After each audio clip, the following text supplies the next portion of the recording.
to date? I think the biggest challenge still remains political will.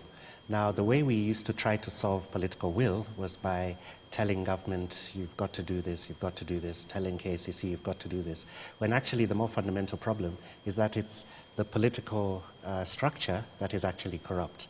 So that don't expect it to ever have the will to investigate itself, to prosecute itself, to even re-educate itself. That's not going to happen.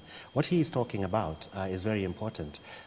When he says that we've got to focus on changing culture, that's important, but it's too long-term. It's too long-term for it to actually save this country. The more important thing is to realize that, for example, we just had 3 by-elections on one day.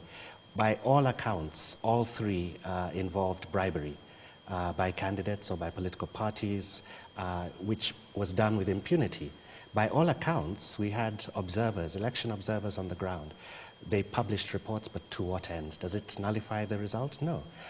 The IEC was there, the Electoral Commission. What did it do? Nothing. The KCC had its own undercover investigators who probably observed it and are probably going to produce a report. But then where does that leave us, the poor voters, who've actually found that because we are desperate and because money is on offer, we're taking money and we're selling our votes? Where does that leave us at the end of the day?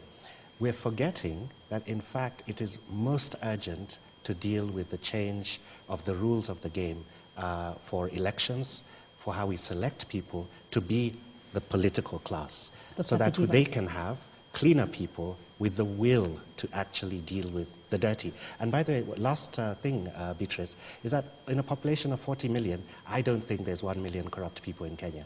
I think they would number in the tens of thousands. It's just that where they are placed, they're placed in a position to extort from the rest of us. Now, we do have a very good window of opportunity, this new constitution, which then specifies who a citizen is, what are the responsibilities of a citizen. That is in chapter 3. In chapter 4, it's the Bill of Rights. Now, when you're talking of rights, we must absolutely talk of responsibilities and duties. And then in chapter 6, it addresses issues of leadership and integrity and what is expected of state officers and public officers. So this is a window of opportunity for the whole country to re-engineer itself. The 49 statutes that are coming up, we must very actively participate and make representation so that we come up with laws and come up with institutions that will then do that which they must be done. Remember, a constitution is a social contract. And in this social contract, we have the citizens, the poor citizens, who are not really poor. For the first time, we are talking about the sovereignty of the people of Kenya. They're about the constitution. What can the people of Kenya do? For instance, if I take it down to the grassroots level, for instance, the lady who was caught on the roadblocks, demanding money from the poor matatu drivers, for instance, what would the matatu drivers do? What should the people do? And that is why civil society must effectively engage in civic education, must engage in community empowerment, must engage with the people and bring them to that level where they begin to understand what affects them and what it is that they can do. For instance, in this country, we say that pastoralist communities are poor. No, not really. If somebody has, let's say, 15 or 20 head of cattle, and that in a pastoral community is considered a poor person, how much is one head of cattle? And therefore, we begin to look at what resources do we have? What is it that we can do to change our material circumstances? Civil society must engage in a proactive way, where citizens are going to change and take responsibility for their lives. We're going to wind up in a minute, but I'm going to take your winding comments, Mwalimu, as we wind up this session. I would say it's true.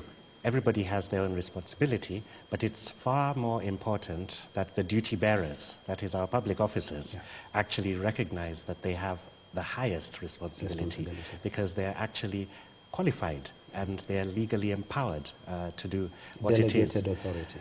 It's our sovereignty, Yes. but you are the ones who we as sovereigns have asked to do certain things. And one thing we want you to do is end corruption in this country.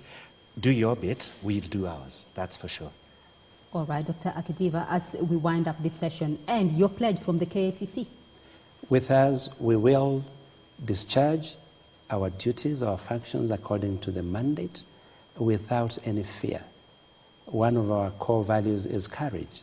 The other one is fidelity to the law, excellence in service, professionalism. We are discharging our duties according to those core values and following the law as established. Our appeal is to the citizens of this country and every institution to rally behind the urge to, or the call to fight corruption and end impunity. This thing of utadu, that is the problem in this country. Utadu, once we get rid of impunity, we will begin to heal as a nation. All right, gentlemen, we're going to wind up and leave it there for the moment. Dr. Abogast Akidiva, the Principal Officer for Education at the Kenya Anti-Corruption Commission, and Mwalimu Mati, the Chief Executive Officer of Mars Group. Thank you very much, gentlemen, for being on the program.